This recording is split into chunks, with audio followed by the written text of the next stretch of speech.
Mr. Speaker, I rise today because all levels of government need to do a better job of getting the taxpayer dollars to the classroom and teachers instead of bureaucrats in Washington, D.C. and the capitals of our respective states.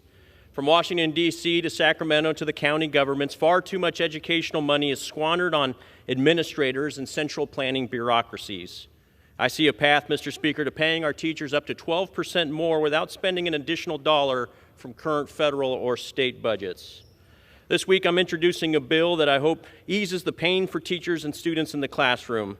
My Cash to Classrooms Act will ensure states are not allowed to use backwards, regressive formulas for school funding called Average Daily Allowance, or ADA.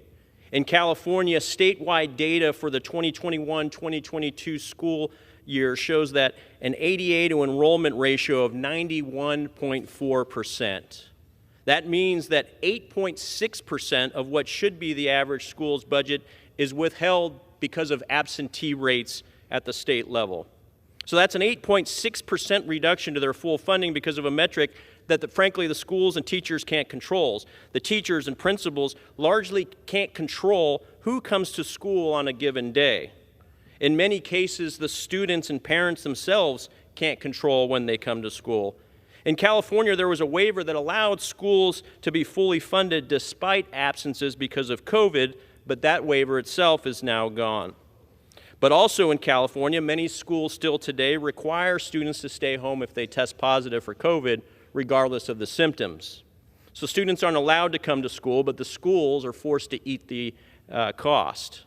Now, I've heard from parents in Lancaster, California, and Palmdale, California, in my district, that they actually won't let their kids walk to school on certain days because they would have to walk there alone, and the neighborhoods aren't safe enough for them to do so, and there's not enough busing options for them. So on the days when the parents are unable to drive the kids to school, they keep them home.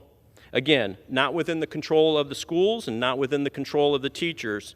So we can't blame the parents or the teachers or the students for any of this. There's a policy failure in Sacramento, and part of this is making sure that we keep our communities safe and we give our communities busing options. But again, the schools pay the price when kids don't show up for school.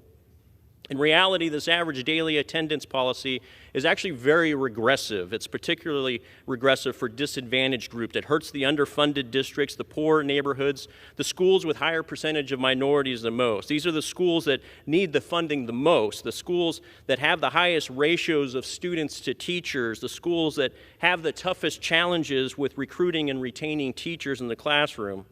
These are especially the districts that can't afford to pay for buses and additional costs to adequately provide for special ed children. These poor teachers and principals are calling parents nonstop after school to try to get the kids to come back to school. They do so many times on their own dime and on their own time, and some schools have even gone so far as to put extra people on the payroll for the sole purpose of ensuring accurate attendance counts, not for the students' sake, but to prevent more money from being lost from the capitals. This in turn pulls even more resources and funding that could be used for teacher pay or class enrichment. Schools are having attendance competitions in the classrooms now. I've seen it firsthand at my own child's school. But having an attendance competition as a teacher, it's like having passengers have an on-time departure competition on a commercial airline.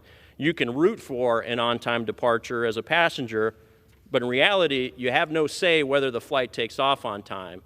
Teachers and principals can root for higher attendance rates, but the reality is they can't really control it, yet they pay for it when there are absences. So if you want better quality teachers and more of them, you don't defund the school budgets because of attendance. This is actually an evil practice.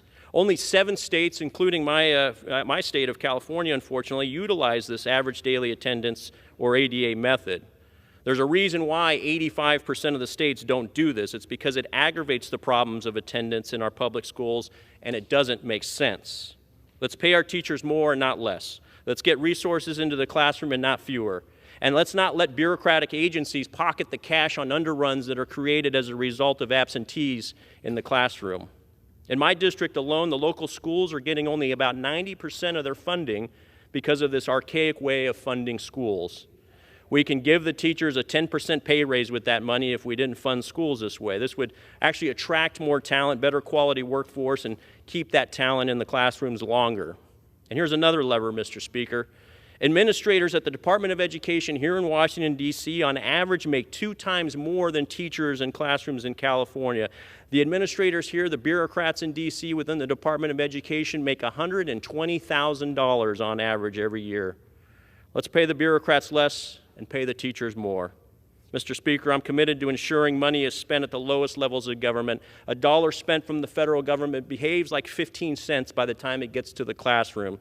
So let's download the funds to the local districts, get it out of the state bureaucrats, the D.C. bureaucrats, and let's ensure the states fully fund their schools despite attendance rates.